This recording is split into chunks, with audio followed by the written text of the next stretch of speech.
Assalamualaikum warahmatullahi wabarakatuh. Akhirnya, Kementerian Pan-RB sudah merilis persiapan pengadaan CASN tahun 2021 di pemerintah daerah. Pada hari kemarin, Kementerian Pan-RB sudah melaksanakan rapat virtual pada tanggal 6 Mei 2021. Berikut rincian yang dibahas untuk penetapan pengadaan CASN tahun 2021. Yang pertama pendahuluan, yang kedua ada progres penetapan, yang ketiga ada jadwal kegiatan, yang keempat persiapan, yang kelima ketentuan peserta, yang keenam tata cara unduh penetapan kebutuhan, dan yang ketujuh ada sesi diskusi. Baiklah, kita akan bahas bersama-sama. Yang pertama dari pendahuluan. Kondisi ASN saat ini bisa dibaca ya, nanti filenya juga akan disimpan di Google Drive dan kalian bisa mengunduh agar bisa lebih memahaminya. PNS di Indonesia tersebar dari berbagai macam usia, ada yang dari kurang 25 tahun dan juga lebih dari 60 tahun. Ada berbagai jenis yaitu struktural, teknis, kesehatan, guru, dan dosen, juga pelaksana atau administrasi, yang terdiri dari 48% laki-laki dan 52% perempuan yang tersebar di pusat dan daerah, dengan jenjang pendidikan dari mulai SD sampai dengan S3. Nah, ada mismatch SDM ASN dengan arah pembangunan nasional. Bisa dilihat saja tersebar di seluruh Indonesia. Dengan indeks efektivitas pemerintahan dan jumlah ASN pada tahun 2014 sampai 2019, rinciannya sudah tertera di sini. Kemudian arah kebijakan pengadaan ASN pada tahun sekarang adalah untuk bisa menjadikan Smart ASN pada tahun 2024, yaitu yang mempunyai nilai integritas, nasionalisme, profesionalisme, wawasan global, IT dan bahasa asing, hospitality, networking, entrepreneurship. Dan ada 6 tahapan dari persiapan CASN 2021. Yang pertama perencanaan, yang kedua ada tahap pengadaan yaitu rekrutmen dan seleksi, yang ketiga pengembangan kompetensi, yang keempat penilaian kinerja dan penghargaan, yang kelima pengembangan karir, dan yang keenam peningkatan kesejahteraan. Nah, mekanisme pengadaan ASN pada tahun 2021 ada berbagai tahapan yang panjang, dimulai dari usulan kebutuhan, penetapan kebutuhan, pengumuman, seleksi administrasi, seleksi kompetensi dasar dan juga kompetensi bidang, penetapan hasil akhir seleksi, penetapan nomor induk, dan juga tahap pengangkatan. Mudah-mudahan kalian bisa melewati tahapan-tahapan tersebut dan bisa menjadi ASN di 2021. Nah, siklus perencanaan dan pengadaan ASN tertera pada Peraturan Pemerintah Nomor 11 Tahun 2017 tentang Manajemen PNS dan Peraturan Pemerintah Nomor 49 pada tahun 2018 tentang Manajemen PPPK. Mengatur sebagai berikut, bisa dibaca saja. Kemudian untuk siklus tahun 2021 sudah ada rinciannya, dan siklus tahun 2022 juga sudah ada rinciannya. Nah, bagian 2 ada tentang progres penetapan. Bisa dilihat ya, progres penetapan kebutuhan ASN sudah 85% diselesaikan, tinggal beberapa persen yang belum selesai. Kemudian jadwal kegiatan. Nah, ini hal yang penting ya. Banyak orang atau banyak teman-teman yang menanyakan, kapan sih dibukanya pendaftaran CPNS? Kapan sih PPPK dibuka? Dan kebanyakan untuk formasi guru masih ada yang berharap agar CPNS dibuka. Namun mungkin sudah jelas ya tertera bahwa tidak ada pengangkatan CPNS untuk formasi guru dimulai pada tahun ini. Dan CPNS guru itu dialihkan semuanya menjadi PPPK. Berikut jadwal seleksi CPNS dan PPPK tahun 2021. Yang pertama ada pengumuman seleksi, dan insya Allah dijadwalkan pada tanggal 30 Mei sampai dengan 13 Juni. Kemudian ada pendaftaran seleksi, dimulai dari tanggal 31 Mei sampai dengan 21 Juni. Kemudian ada seleksi administrasi dan pengumuman hasilnya. Jadi tahap pertama pada saat kalian mengikuti CPNS itu akan ada seleksi administrasi. Nah, ada beberapa orang yang gagal dalam tahap seleksi administrasi. Biasanya karena salah mengunggah file atau file yang unggah tidak terupload dan masih banyak kendala-kendala lainnya. Jadi mohon untuk semuanya teman-teman sekalian bisa lebih teliti lagi ya dalam seleksi administrasi. Kemudian jika terdapat kesalahan yang dilakukan oleh pihak panitia akan ada masa sanggah. Misalnya kita sudah benar mengupload tetapi dari pihak panitia tidak meloloskan kita. Nah, kita bisa lihat terlebih dahulu apakah memang benar kita tidak lolos dengan meneliti kembali ya, lebih teliti lagi dalam melihat apa yang sudah kita upload. Jika kita merasa benar dan kita merasa ada kesalahan dari panitia, kita bisa mengajukan sanggahan. Tetapi dengan rincian yang benar dan ketat ya, mohon diteliti lagi kesesuaian antara persyaratan dari panitia dan juga persyaratan yang sudah kita upload.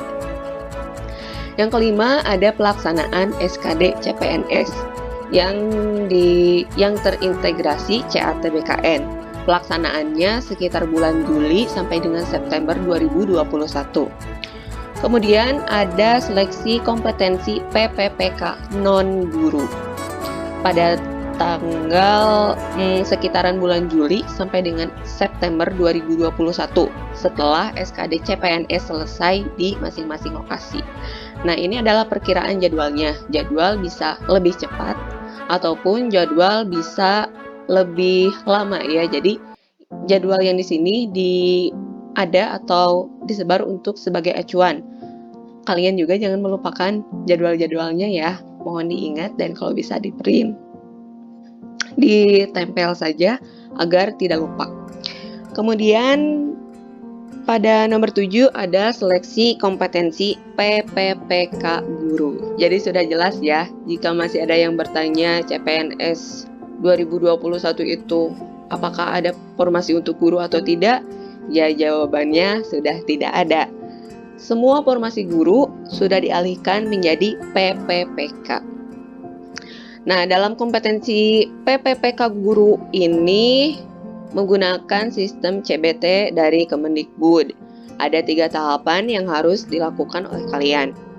Yang pertama itu pelaksanaan tes pertama akan dilaksanakan bulan Agustus. Pelaksanaan tes kedua akan dilaksanakan bulan Oktober. Dan pelaksanaan tes ketiga akan dilakukan pada bulan Desember. Kemudian poin 8 ada pelaksanaan SKB CPNS. Jika teman-teman sudah mengikuti SKD CPNS, nanti akan ada pengumuman hasilnya. Jika kalian lulus, kalian bisa lanjut ke SKB CPNS yang dilaksanakan perkiraan pada bulan September sampai dengan Oktober tahun 2021. Kemudian akan ada hasil integrasi dari SKD dan SKB yang sudah kalian kerjakan atau kalian lakukan. Itu ada di pengumuman akhir. Jika kalian merasa bahwa seharusnya saya yang lolos karena nilai saya lebih tinggi dari dengan catatan hasil integrasi SKD dan SKB ya, karena bobot dari SKD dan SKB itu berbeda. SKD 40% dan SKB 60%. Akan ada masa sanggah. nantinya pada bulan November 2021. Kemudian pada poin 10, inilah awal dari perjuangan kalian sebenarnya, yaitu penetapan NIP CPNS atau nomor induk PPPK. Setelah kalian lolos menjadi CPNS, apakah sudah selesai perjuangannya? Tidak, masih banyak perjuangan untuk menjadi PNS 100%. Kemudian ada mekanisme seleksi PPPK guru. Sebagaimana jadwal di atas akan diatur kemudian yang akan dijelaskan dalam rapat koordinasi antara Pemda, Kementerian Pan-RB, Kemendikbud, dan BKN. Nah, untuk waktunya akan ada arahan kemudian. Yang kedua, seluruh kegiatan di atas diselenggarakan dengan tetap memperhatikan protokol kesehatan dalam rangka pencegahan dan pengendalian coronavirus disease pada tahun 2019 ya. Sudah 2 tahun corona ada di Indonesia bahkan di dunia. Semoga dunia lekas pulih.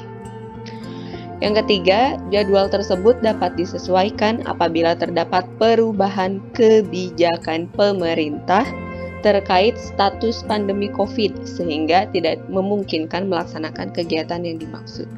Jadi silakan kalian untuk mengikuti, memfollow atau juga ya pokoknya agar informasi yang kalian dapat itu akurat, silakan kalian lihat di web Kemenpan RB atau Kemendikbud atau pemerintah daerah yang kalian akan daftar nantinya. Dan perlu diingatkan, hati-hati terhadap oknum calo yang menjanjikan kalian akan lulus CPNS tahun 2021. Karena tidak akan mungkin dan itu pasti penipuan.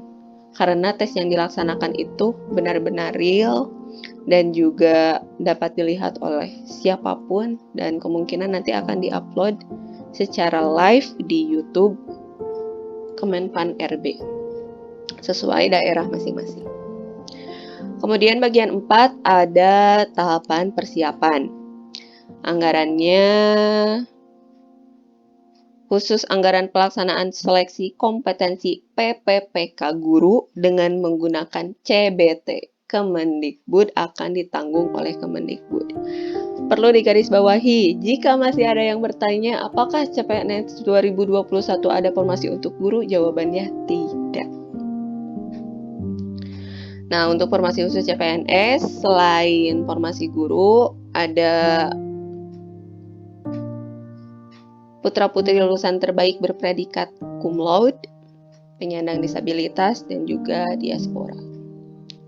Nah, bisa dibaca saja jenis formasi khusus CPNS. Kemudian ada untuk disabilitas. Kemudian ada formasi khusus untuk diaspora. Nah, ini yang perlu kalian siapkan sekarang ya, agar nanti tidak ribet dan bisa teratur. Para calon peserta segera menyiapkan dokumen persyaratan pengumuman pendaftaran dan persiapan teknis portal resmi atau sistem pendaftaran terintegrasi yang dilengkapi dengan online helpdesk atau call center yang dikelola oleh masing-masing kementerian. Oh, ini berarti dari tiap-tiap bidangnya ya. Misalnya dari daerah Jawa Barat, dari daerah pusat, silakan BKN-nya untuk pasti memfasilitasi peserta. Kemudian khusus untuk seleksi PPPK guru. Nah, karena saya formasi guru CPNS tahun 2019,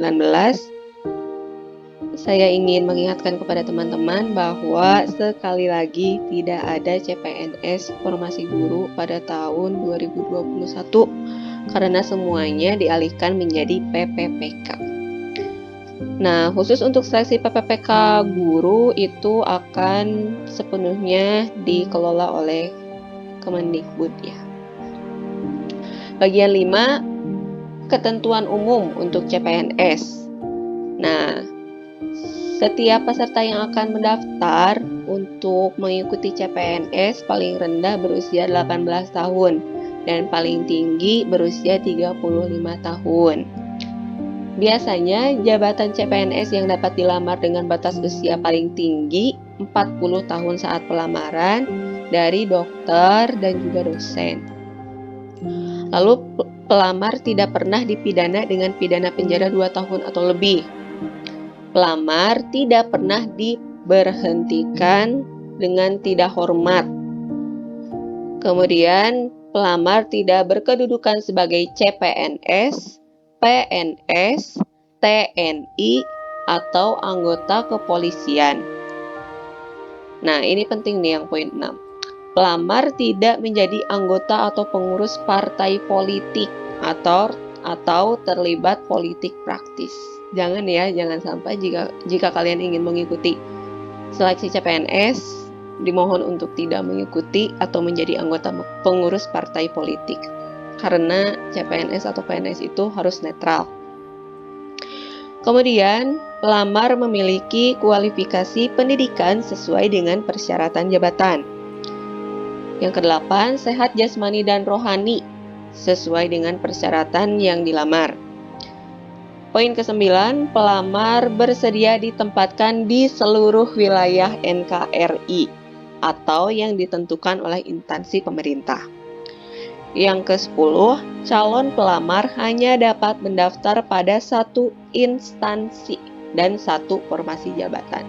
Jadi jika ada yang bertanya, kalau misalnya saya daftar di 2 formasi, apakah bisa? Tidak. Kalian hanya bisa mendaftar di satu formasi dan tolong untuk dipikirkan secara baik-baik, secara matang ya. Kemudian ada ketentuan SKB CPNS. Nah, di sini ada bobot nilai terkait CPNS ya, yang mengikuti SKD itu bobotnya 40% dan juga SKB itu 60%. Sebagai contoh, saya pada waktu SKB mendapat ranking 3 dan formasi yang dibutuhkan itu hanya 1. Nah, untuk satu formasi biasanya bisa memuat 3 peserta. Jadi jika formasi yang dibutuhkan dalam satu formasi itu ada 2, kebutuhan formasinya itu ada 2, maka yang bisa lulus dari SKD untuk mengikuti SKB itu ada 6 orang. Jadi biasanya satu formasi bisa untuk 3 orang peserta. Kemudian ada SKB. Nah, saya dahulu SKD itu ranking 3. Dan alhamdulillah SKB saya ranking 1. Kemudian jika diintegrasikan antara SKD dan SKB, saya menjadi ranking 1 dengan perbedaan nilai dengan yang ranking 2 itu hanya 0,4. Perbedaan 0, sekian itu sangat menentukan juga ya. Memang benar-benar tipis persaingannya dan memang benar-benar ketat. Kemudian terkait pengisian kekosongan formasi. Nah, ini sudah dijelaskan bagaimana jika ada formasi yang kosong, bagaimana jika semua peserta yang mendaftar dalam satu formasi A, SKD-nya tidak lulus semua, apakah formasi itu akan dikosongkan ataukah akan mengambil dari formasi lain yang sesuai ketentuan. Nah, bisa dibaca saja ya, ada 3 sistemnya untuk mengisi kosongan formasi. Kemudian ini ada contoh skenarionya yang benar-benar terjadi di CPNS 2019 ya. Sekarang lebih rinci di CPNS 2021. Skenario pertama, formasi khusus tidak terisi atau kosong. Ini contoh masalahnya, contoh skenarionya. Lalu ada skenario yang kedua. Kemudian ada skenario yang ketiga. Nah, bisa dilihat dan diperhatikan saja ya. Karena terjadi pada tahun 2019 ada satu formasi yang semua pesertanya tidak lulus SKD dan SKB. Jadi, formasi tersebut diisi berdasarkan ranking dari keseluruhan, kemudian disesuaikan dengan ketentuan yang berlaku dan dipilihlah satu orang untuk mengisi kekosongan tersebut. Kemudian ada ketentuan umum PPPK non-guru ya. Ini untuk non-guru, persyaratannya hampir sama dengan ketentuan umum pendaftar CPNS. Kemudian kita dilanjutkan saja. Nah, bagian ketentuan PPPK guru. Peserta yang berhak untuk mendaftar pada seleksi PPPK guru tahun 2021 adalah sebagai berikut. Yang pertama, honorer yang mengajar di sekolah negeri, pokoknya harus terdaftar di Dapodik. Lalu yang mengajar di sekolah swasta yang terdaftar juga di Dapodik, atau bisa juga lulusan dari PPG yang belum menjadi guru dan terdaftar di database lulusan PPG Kemendikbud. Tes yang akan dilaksanakan sebanyak 3 kali. Verifikasi administrasi dilakukan berdasarkan sertifikasi pendidik terlebih dahulu. Kemudian terkait sertifikasi pendidik dan kualifikasi pendidikan sudah diatur dalam SE Direktur Jenderal Guru dan Tenaga Kependidikan Kemendikbud nomor sekian tanggal 15 Maret 2021. Nah, berikut alur tahapan seleksi PPPK guru. Yang pertama itu ada honorer THK 2, guru honorer di sekolah negeri, guru di sekolah swasta, dan juga lulusan PPG yang dapat mendaftar menjadi calon PPPK guru. Peserta itu melakukan pendaftaran dan verifikasi berkas oleh Kemendikbud. Kemudian ada tes pertama, ada tes kedua, ada tes ketiga, dan juga pengisian formasi kosong. Oh, jadi dapat dilihat di sini ya. Jika peserta tidak lolos tes pertama, maka akan diberi kesempatan untuk melaksanakan tes kedua. Jika ada yang tidak lulus tes kedua, maka akan diberi kesempatan untuk mengikuti tes ketiga. Ketentuannya bisa dibaca saja. Kemudian jenis tambahan nilai atau afirmasi pada penilaian kompetensi teknis PPPK guru. Nah, bagi yang mempunyai sertifikat pendidik, nilai maksimalnya akan 100%. Dan bagi peserta yang usianya di atas 35 tahun akan mendapatkan 15% keuntungan. Disabilitas 10% dan guru honorer THK 2 mendapat 10%. Nah, sebelum kita ke pendaftaran untuk peserta CPNS ataupun PPPK, kalian pasti harus mengetahui penetapan kebutuhannya terlebih dahulu. Nah, berikut ada tata cara unduh penetapan kebutuhan. Yang pertama, bisa login sebagai admin pusat kepegawaian, pilih menu dokumen, unduh dokumen, lalu pilih dokumen, ada kode dan juga instansi. Kemudian buka file PDF untuk melihat penetapan CASN 2021. Nah, nanti kebutuhan formasinya akan diupload di web tersebut ya, nanti bisa dilihat saja. Kemudian bagian diskusi selesai. Nah, begitulah hasil rapat virtual dari Kementerian Pan-RB untuk pengadaan CASN pada tahun 2021.